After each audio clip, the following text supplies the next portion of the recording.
여러분 안녕하십니까? 뉴스플러스 시작합니다. 국내 빅테크들에 대한 정부와 정치권의 전방위 공세가 계속되고 있습니다. 오늘 뉴스플러스는 특별 기획으로 국내 대표 플랫폼 네이버와 카카오에 대한 달라진 시선들, 그리고 빅테크 때리기의 숨은 진위를 조명합니다. 네이버와 카카오는 그간 아주 짧은 시간 만에 초고속으로 몸집을 키웠습니다.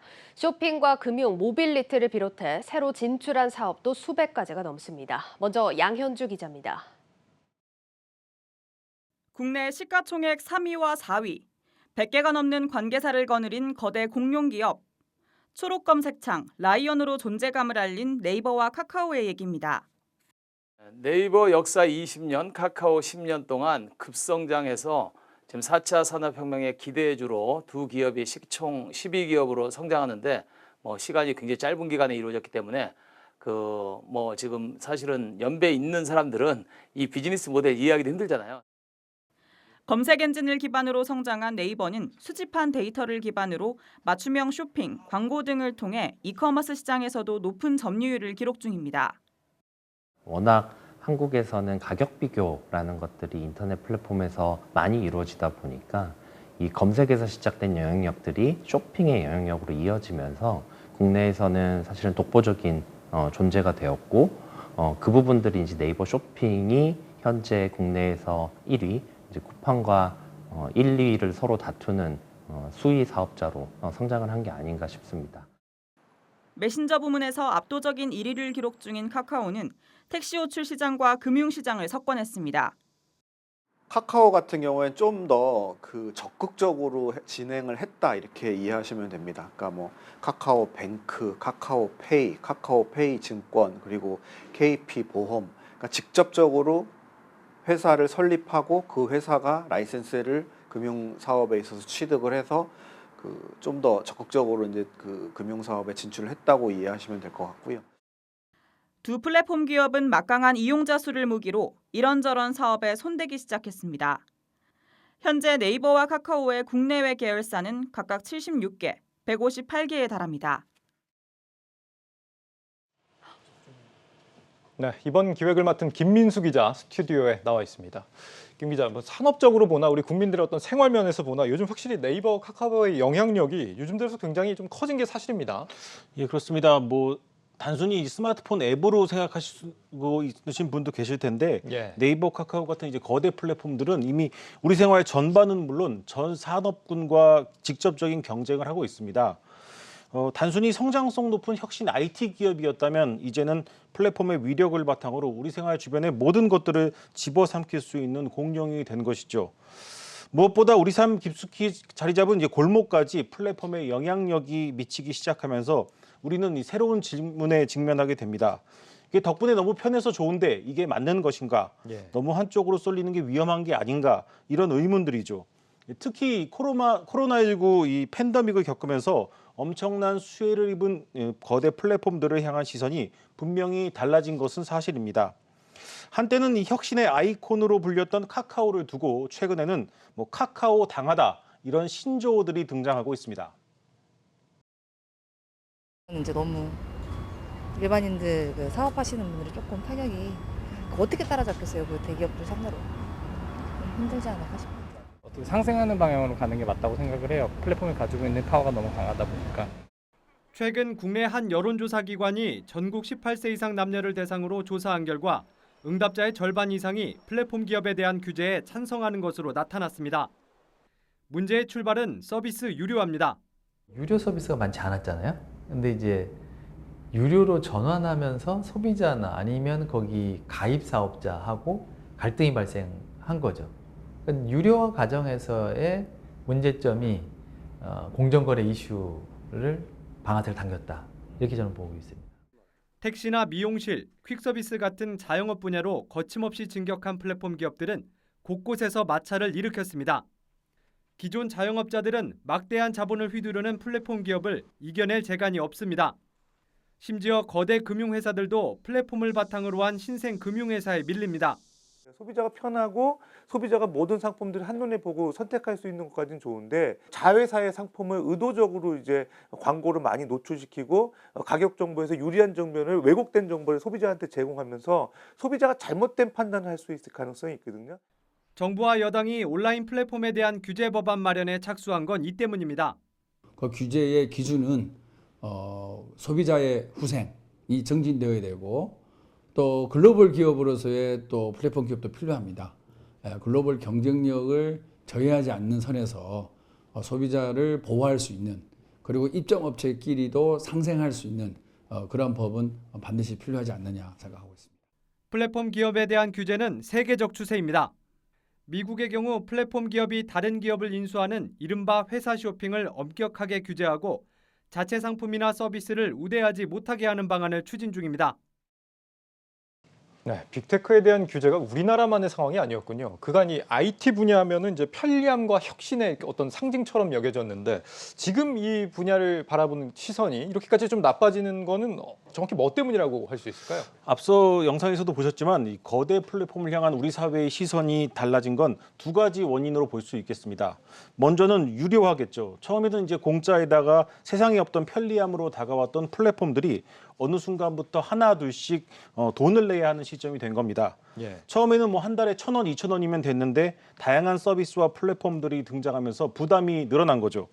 이제 여기서 머릿속 한편에서 이거 계속 가격을 올려도 쓸 수밖에 없겠는데 이런 생각이 들면서 심리적 저항이 시작된 겁니다.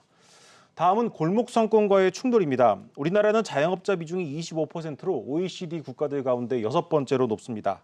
이 자영업자와 충돌하는 것은 우리 국민 상당수 생계와 연결된 예민한 부분과 마주하는 것이라고 볼 수 있겠습니다. 예. 이 카카오 같은 거대 플랫폼이 무리하게 골목으로 확장을 하면서 불을 붙인 것이죠. 이제 무엇인가 이들을 제재할 수단이 필요한데 이런 인식들이 사회 전반에 자리 잡은 겁니다. 그러니까 늘어나는 서비스 이용료 그리고 골목상권과의 충돌 두 가지가 원인이라는 건데 이 네이버와 카카오 중에서도 특히 카카오가 유독 더 이 규제 심판대에 많이 오르는 것 같습니다. 왜 그런 걸까요? 이번 특별 기획을 준비하면서 각계각층의 다양한 목소리를 좀 들어봤습니다. 결론은 카카오가 매를 더 맞는 분명한 이유는 있다는 겁니다. 이제 크게 두 가지 측면으로 나눠보겠습니다. 예. 첫 번째는 카카오의 무한 확장과 공격적인 성장을 추구하는 공격적인 경영 전략 때문입니다. 성장이 물론 기업의 본질이기는 하지만 그것이 탐욕으로 비춰질 수 있다는 것이죠. 한층 중요해진 기업의 사회적인 역할을 카카오가 간과했다는 지적들이 지배적으로 나오고 있습니다. 이 부분에 대해서는 아주 신랄한 비판의 의견을 한번 들어보시겠습니다. IPO에 완전히 올인해가지고 오직 그 매출 극대화를 하고 예를 들어서 다른 필요하면 막 M&A 뭐 닥치는 대로 M&A 해가지고 사업의 성장성을 입증하고 그걸 통해서 IPO에서 대박을 터뜨리고 그 속에 있는 임원들은 인생이 바뀌고 그러니까 지금 제가 볼 때는 계열사의 임원들은 김범수가 왜 카카오를 창업했고 왜 카카오를 통해서 사회적 가치를 구현하려고 하고 이런 건 내가 보기에 별로 관심이 없는 거예요. 이 김범수 창업자 같은 경우는 얼마 전에 이제 재산 절반을 기부하기도 하고 굉장히 그 사회적 가치를 좀 실현하는 데 관심들이 많은 것 같은데 막상 이 계열사 임원들은 그런 가치를 공유하는 것 같지가 않다라는 겁니다. 카카오 계열사들이 어느 정도길래 이런 비판을 받는 거죠? 예, 제가 지금 이제 하나의 이미지가 뜰 텐데요. 예. 이게 앞으로 보시게 될 게 이제 인터넷상에서는 나름 유명한 이미지인데 얼핏 보면 이 카카오가 상조 서비스까지 진출했어 이렇게 생각하실 수 있겠는데 사실은 이게 카카오의 문어발식 확장을 비꼰 겁니다. 네. 상조까지 뭐 진출할 거다 이렇게 비꼰 거라고 볼 수 있고요. 또 하나는 카카오 라이언의 그 엄청난 먹성을 풍자한 그림입니다. 우리에게 그 편리함과 혁신의 이미지였던 카카오가 사람들한테 이런 인식을 갖게 된 건 사실 카카오가 자초한 부분이 큽니다. 그러니까 혁신적인 기업이라고 말은 했지만 그동안 카카오가 보여준 모습은 대기업들의 그 문어발식 확장과 판박이었습니다. 물론 서비스가 보다 편리한 것은 사실이죠. 특히 이제 이것 좀 너무 많아서 제가 보고 읽겠습니다. 택시, 대리운전, 퀵서비스, 꽃배달, 미용실, 네일샵, 영어교육, 실내 골프장, 주차 대행 등 골목상권 구석구석을 헤집는 카카오에 이제 국민들이 카카오가 도대체 여기까지 왜 진출하는가 이런 질문들을 던지고 있는 겁니다. 예. 물론 카카오는 이 사업 진출로 시장의 규모와 그 질이 성장하는 순기능이 있다고 말합니다. 하지만 이런 방식이 새로운 기술이나 서비스를 만드는 게 아니라 기존 업체를 인수하는 것이 대부분이었기 때문에 좀 이해하기 어렵습니다. 또 이 카카오톡이라는 국민 메신저 플랫폼의 힘을 빌리지 않았다면 모를까? 공정한 경쟁 측면에서 당연히 기존 사업자와 충돌을 빚을 수밖에 없습니다. 예, 확실히 뭐 지금 같아서는 카카오가 뭘 해도 이상하다고 느껴지지 않을 정도로 뭐 어느 분야에서든 카카오의 서비스를 경험하고 있는 상황인데 혁신이라는 인식보다는 좀 문어발 사업 확장이라는 느낌을 더 강하게 주고 있다 이런 얘기입니다. 그런데 지금 이 문제가 왜 이 불거지고 있느냐, 하필 왜 지금이냐 이런 의문도 제기할 수 있을 것 같거든요. 왜 지금 화두가 되는 겁니까? 이 빅테크 때리기라고 말하는 이런 규제 움직임이 사실 새로운 내용은 아닙니다. 이미 예정됐고 준비 중이었던 것이죠. 일단 금융과 온라인 플랫폼 두 측면으로 나눠볼 수 있겠습니다. 먼저 이번 사태에 불을 당긴 그 카카오페이에 대한 규제의 근간이 되는 금융소비자보호법은 이미 1년 전 통과가 됐습니다. 1년간의 유예기간을 줘서 이제 시행되는 건데요. 일반적인 금융회사였다면 서둘러 준비했겠지만 이 카카오페이가 법 시행을 두고 아무것도 안 하자 금융당국이 경고하면서 이번 사태가 촉발된 겁니다. 예. 이 온라인 플랫폼에 대한 규제 법안 역시 이미 지난해부터 공정거래위원회가 준비 중에 있었고요. 국회에 많은 법안들이 올라와 있는 상태입니다. 하반기에 이 결실을 맺겠다는 것이죠. 여기서부터 왜 지금인가에 대한 의문을 풀어보겠습니다. 사실 새로운 법을 만들거나 법을 집행할 때 그 강도를 결정하는 것은 정책의 아젠다를 쥔 정부와 여당의 의지입니다. 그 내년 대선을 앞둔 시점에서 자영업자들의 적으로 꼽히는 카카오를 때리는 것은 어쩌면 당연한 수순일 수도 있겠습니다. 그 엄청난 최저임금 인상에다가 코로나19로 문재인 정부에 대한 자영업자들의 민심이 사상 최악인 상황인데요. 이런 상황에서 내년 대선을 앞둔 여당이 강력한 온라인 법을 만들어 자영업자 표심 잡기에 나서는 것이죠. 이 시점이 우연히도 그 대선 경선으로 이제 컨벤션 효과가 시작되는 바로 지금인 겁니다. 어떤 면에서는 이 플랫폼 카카오 네이버를 어떻게 좀 플랫폼 단속을 하기 위한 이런 목표도 있지 않을까, 대선을 앞두고 그런 생각도 해봅니다. 선거를 앞두고 표심을 의식한 행보로 풀이된다라는 건데, 그런데 이런 규제 움직임에 부담을 느끼는 게 네이버와 카카오만이 아니라면서요. 예, 사실 그게 가장 큰 걱정입니다. 이 거대 플랫폼을 향한 이 규제 움직임 때문에 한창 성장하는 스타트업들이 유탄을 맞을 것이라는 우려가 나오고 있습니다. 이 네이버나 카카오 같은 곳들은 버틸만한데 오히려 플랫폼 비즈니스 생태계를 망칠 수 있다는 전문가들의 목소리가 쏟아지고 있습니다. 정부가 골목상권 침해 논란과 관련해 빅테크 때리기에 나서자 스타트업 업계는 때 아닌 된소리를 맞고 있습니다. 빅테크를 겨냥한 규제의 칼날이 되려 스타트업 생태계를 말살할 것이라는 우려가 높아졌기 때문입니다. 빅테크 기업들도 플랫폼 형태를 많이 띄지만 다양한 스타트업들도 플랫폼을 통해서 기존 시장의 문제를 해결하면서 성장하고 있습니다. 그런데 이것이 플랫폼에 대한 일률적인 규제를 가하게 되면 자칫 스타트업들까지 규제의 대상으로 삼아서 스타트업들이 고사되는 그런 부정적인 영향도 우려되는 상황입니다. 빅테크 규제를 위해 공정위는 온라인 플랫폼 심사 지침 개정안을 들고 나왔는데 핵심은 점유율 판단 기준 개정입니다. 현행 공정거래법은 한 개 기업의 점유율이 50%를 넘거나 3개 이하 기업 점유율이 75% 이상일 경우 이들을 시장 지배적 사업자로 추정하고 제재를 가합니다. 하지만 그동안 점유율을 따질 때 매출액을 기준으로 삼았지만 이것만으로는 실질 점유율을 판단하기 어렵다는 지적이 일었습니다. 이 때문에 매출액뿐 아니라 이용자 수와 다운로드 수 등의 지표를 추가해 향후 독과점이 발생하지 않도록 미연에 방지하기 위한 개정을 추진하겠다는 겁니다. 문제는 이 같은 지침 개정이 이제 막 사업을 시작한 혁신기업 입장에선 사업을 펼쳐보지도 못한 채 싹이 잘려나갈 우려가 있다는 겁니다. 플랫폼 비즈니스의 경우 무료 서비스를 통해 이용자를 끌어모으고 이후 유료로 전환해 그동안 투자비를 회수하는 사이클이 일반적인데 기준이 개정돼 일정 수준이 넘는 이용자를 보유하면 수익화를 하기도 전에 규제 대상에 포함되어 버리는 역설이 발생하기 때문입니다. 카카오 네이버가 받는 규제를 소형, 중소형 또는 스타트업들도 동일하게 받는다는 거예요. 그렇게 되면 이 규제가 주는 효과는 대기업인 카카오 네이버보다 스타트업들에게 더욱더 강하게 작용이 돼서 경쟁을 배제시키는 효과가 생깁니다. 즉 스타트업이 성장해서 우리도 카카오가 돼볼래 하는 희망의 사다리를 없애버리는 거죠. 일각에서는 선거용 표심을 잡기 위한 빅테크 때리기에 스타트업 생태계가 희생되는 것 아니냐는 비판까지 나오는 상황. 디지털 시대를 대비하기 위해 플랫폼 기업들에 대한 새로운 교율이 필요하지만 이들이 혁신성을 유지하기 위해 사업자의 자발적 협약에 근거한 자율 규제가 필요하다는 지적입니다. 한국경제TV 유호성입니다. 네, 이런 규제 움직임 때문에 우리 산업에서 혁신 유전자가 완전히 사라져버리는 건 아닌지 좀 걱정이 됩니다. 이 공정위가 이번에 이 카카오 엔터까지 조사에 착수했다고 하고 추석 이후에는 또 국감도 예정돼 있다 보니까 규제가 아직 좀 시작에 불과한 게 아니냐 이런 우려가 나오는 상황인데 어떻게 좀 풀어가야 될까요? 이 앞으로의 전망을 먼저 이 정치적인 현실적인 분석으로 한번 분석해 보겠습니다. 이 문재인 정부가 가장 실패한 정책을 꼽으라면은 아마 부동산 정책과 이 자영업자 관련된 정책일 겁니다. 예. 먼저 이 부동산 정책이 이제 손쓸 수도 없이 실패한 상황에서 정부는 공급은 어쩔 수 없으니 돈줄을 틀어막아서 수요를 줄이겠다 이런 방향으로 가고 있는데 이런 상황에서 보다 쉽게 대출을 할 수 있는 핀테크에 대한 규제는 어찌 보면 당연한 거라고 볼 수 있겠습니다. 금융당국 입장에서는 가계부채라는 명분으로 대출을 줄여서 부동산 가격을 좀 붙잡아야 하는데 말을 잘 듣는 대형 금융사 말고 핀테크를 틀어줄 수단이 필요했던 것이죠. 그동안 별 관심이 없었던 금융소비자보호법이 이 강력한 무기로 등장을 한 겁니다. 정부 부처들이 이제 여당이 일사불란하게 플랫폼 규제를 외치는 건 분명한 메시지를 담고 있습니다.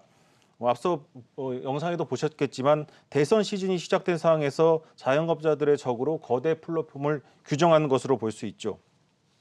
이번 이 특별기획을 준비하면서 공정거래법과 같은 기존 법 체계로는 다룰 수 없는 플랫폼 경제에 대한 새로운 원칙이 필요하다는 공감대가 형성됐다는 것은 확인할 수 있었습니다.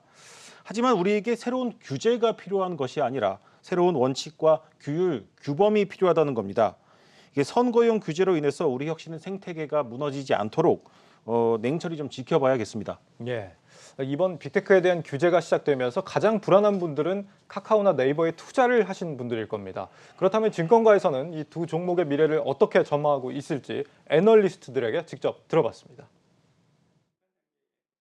네이버와 카카오를 담당하는 애널리스트들에게 둘 중 한 곳에 투자를 해야 한다면 어디를 선택해야 할지 물었습니다. 네이버를 꼽은 애널리스트가 14명 중 11명, 79%로 압도적으로 우위를 보였습니다. 이 중 9명은 규제로 인한 부정적인 영향이 카카오와 비교해 적을 것이란 이유로 네이버를 선택했습니다. 우선 지금 상황에서는 저는 네이버가 좀 더 편할 수 있다고 생각해요. 첫 번째는 규제 이슈에 대해서 좀 더 뒤에 가 있다 생각하고 있고요. 그리고 올해 카카오 같은 경우는 주요한 자회사들이 상장을 많이 했습니다. 그러다 보니까 어떤 숨어있는 밸류에이션이 많이 드러난 상태고 반면에 네이버는 아직 자회사들이 상장을 많이 안 했거든요.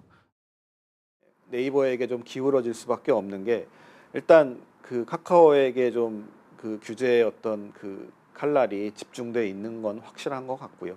그리고 이제 그것들이 언젠가는 해결이 돼서 다시 성장을 회복하겠지만 어찌됐든 당분간은 그게 얼마나 될지 모르겠지만 당분간은 그 리스크로. 이어 네이버가 글로벌 시장으로 확장 가능성이 높다는 분석이 부각됩니다. 카카오가 가지는 모바일의 가치도 전혀 무시할 수 없지만 네이버가 갖고 있는 이런 플랫폼과 그리고 현재 어떻게 보면은 일본에서 가장 큰 메신저인 라인을 갖고 있는 회사잖아요. 그래서 이런 부분들까지 좀 복합적으로 본다면 저는 네이버가 현재 상황에서는 조금 더 투자 매력도가 있을 것이다. 반면 카카오를 선택한 애널리스트는 직접적으로 신사업에 진출하고 있는 점에 무게를 뒀습니다. 플랫폼으로서 영향력이 계속 커지고 있다는 부분들은 네이버, 카카오 모두에게 긍정적인 요소들입니다. 다만 조금 더 직접적으로 사업을 진출하고 있는 모빌리티나 핀테크 영역에서 조금 더 직접적으로 진출하고 있는 카카오를 조금 더 추천드리도록 하겠습니다.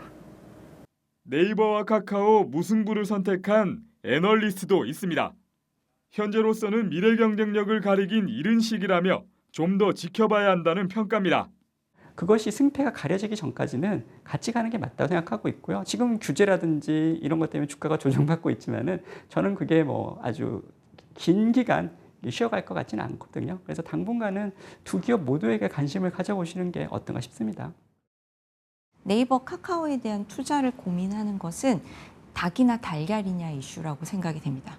지금 네이버, 카카오는 이제 가장 큰 경쟁력이 이용자, 그리고 선점, 플랫폼 네트워크에 있다라고 생각이 되고 이제 그런 것들 기반으로 앞으로 또 이제 잘 성장할 것이 분명하기 때문에 저는 한국의 미래 산업에 투자하고 싶으시다면 네이버, 카카오 모두에 투자하는 이제 전략이 맞다라고 보고 있습니다. 장기적인 관점에서 자녀를 위해 투자할 종목이 어디인지라는 질문에 대해서는 네이버가 9명, 64%로 우세를 보였습니다. 이유로는 성장 가능성이 3명으로 가장 많았고 카카오 대비 제한적인 규제 영향과 글로벌 확장, 신사업 진출 기대감 등이 다음 순을 차지했습니다. 네, 이번 설문을 진행한 이민재 기자와 종목 이야기 좀 더 들어보겠습니다. 이 기자, 확실히 이 카카오보다는 네이버가 더 좀 긍정적이다 이렇게 보는 시각들이 많은 것 같은데 이 규제의 영향을 네이버가 더 적게 받을 거라고 보는 이유는 뭘까요? 역시나 그 네이버가 카카오보다 빅테크에 먼저 좀 들어섰고 그렇기 때문에 뭐 규제나 부정적인 여론 등에서도 빨리 좀 직면을 했습니다. 예. 당연히 준비도 앞섰고요. 계속해서 뭐 거론되는 뭐 사업 진출 방식이 대표적인데 예를 들어 뭐 직접적으로 진출하기보다 중개 등을 통해서 사업을 진행하는 것이 이제 대표적인 전략으로 꼽힙니다. 이 네이버 카카오 담당 애널리스트 설문조사를 좀 보면요. 일단 모든 애널리스트들이 일단 플랫폼 규제로 인해서 부정적인 영향을 더 많이 받을 것으로 보이는 것을 모두 카카오로 꼽았습니다. 이 네이버 같은 경우에는 사실 이제 검색 포털 부분에서 이 지배적인 사업자라는 건 누구든지 알고 있거든요. 그런데 여기서 독과점 이슈에 좀 휘말리지 않도록 보수적인 입장을 계속해서 좀 취해온 것이 어찌 보면 득이 된 겁니다.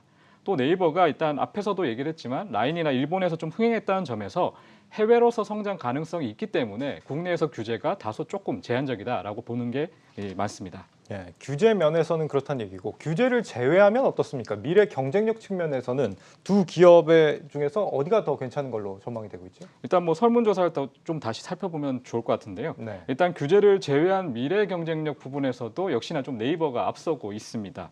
성장 속도 면에서는 네이버가 카카오 대비해서 조금 느릴 수 있다라는 평가가 나오고 있지만 일단 여유 있는 유보 자금이 많고요. 또 비교적 성공이 확실한 분야에서 좀 사업을 진행하는 게 많다 이런 평가가 나오고 있습니다. 또 뭐 이제 미래 신사업으로 많이 거론되는 뭐 AI라든지 빅데이터 분야에서도 네이버가 상당히 좀 앞서 있다는 의견이 나오고 있는데 AI 같은 경우에는 해외 연구소를 인수하고 또 인력을 늘려가는 게 조금 좋다라는 얘기를 많이 하고 있고요. 또 빅데이터 같은 경우에는 지금 활용 순으로 보면 쇼핑이 가장 좋은데 여기서 이제 네이버가 해당 분야를 카카오 대비해서는 확실히 선점하고 있기 때문에 빅데이터 활용 면에서 긍정적이다라는 평가가 나오고 있습니다. 이러나 저러나 네이버를 좀 더 긍정적으로 보는 시각들이 많다. 그럼에도 불구하고 지금 카카오를 소위 지금 풀 베팅하고 있는 그런 개인 투자자들이 지금 상당히 많습니다. 이분들 다 괜찮은 겁니까? 네, 맞습니다. 일단 개인 투자자들 같은 경우에는 카카오 주식을 지금 계속해서 좀 사들이고 있는데요. 예. 일단 이 기간 동안에 뭐 카카오뿐만 아니라 네이버도 샀지만 일단 규모 면에서 보면 거의 2배 수준입니다. 그럼에도 이 주가 같은 경우에는 이런 개인 풀베팅에도 이제 화답을 하지 못하는 상황인데요. 앞서 언급한 여러 불확실성까지 고려하면 이 카카오에 투자한 개인 투자자들 같은 경우에는 좀 불확실성이 클 수밖에 없습니다. 하지만 이 투자자 입장에서 카카오로 외면할 것은 아니라는 평가입니다. 이 애널리스트 같은 경우에는 카카오가 네이버보다 좀 오랫동안 규제에 시달릴 수는 있지만 이 회복을 못할 수준은 아니다라고 일단 평가를 했고요. 또 빅테크에 대한 규제는 일단 세계적인 추세고 또 대선 등 정치적으로 민감한 시기마다 좀 수면 위로 계속 떠오르는 게 이게 주기적으로 반복이 되기 때문에 이 네이버나 카카오 모두 이 다른 앞서 제조 여러 그 대기업처럼 좀 단련이 될 가능성이 높다라는 평가가 나오고 있습니다. 또 이후에 이 카카오가 이제 조금 더 내놓을 뭐 공정이라든지 상생, 뭐 사회 환원과 같은 여러 가지 방안들이 이 규제 리스크를 갈수록 좀 줄일 수 있다라는 평가가 나옵니다. 이번 규제 이슈가 지나고 나면 또 희망을 가져볼 부분이 있다 이런 거네요. 알겠습니다. 이 추석 이후에 플랫폼 규제에 대한 움직임이 좀 본격화될 걸로 보입니다. 앞으로의 규제 시나리오 어떻게 예상이 되고 있습니까? 사실 이제 앞으로가 걱정입니다. 당장 다음 달부터 열리는 국회 국정감사에서 이 빅테크 때리기가 이제 폭풍처럼 몰아칠 겁니다. 늘 등장하는 이제 군기잡기와 뭐 창피주기 대상이 예전에는 대기업 CEO였다면 올해는 이 플랫폼 기업 대표가 될 겁니다. 뭐 김범수 카카오 의장, 이혜진 네이버 의장, 뭐 강한승 쿠팡 대표, 배찬 야노이자 대표 등 주요 국내 플랫폼 빅테크 대표들이 국감 증인으로 등장할 전망입니다. 이번 국정감사를 통해서 이들 빅테크를 향한 여론은 한층 악화될 수밖에 없습니다. 이를 통해서 정부와 여당이 추진 중인 온라인 플랫폼법이 한층 더 강화될 가능성이 높습니다. 기존에 논의하고 준비하던 것보다 더 강력해질 수 있다는 것이죠. 특히 대선 시즌을 맞아서 정확한 검증 없이 속전속결로 진행될 수 있겠습니다. 좀 눈여겨봐야겠습니다. 네, 심판대에 오른 빅테크, 앞서 김 기자의 말대로 선거용 규제가 아니라 새로운 원칙과 규율을 정립하는 계기가 돼야겠습니다. 김민수, 이민지 기자와 함께했습니다. 잘 들었습니다.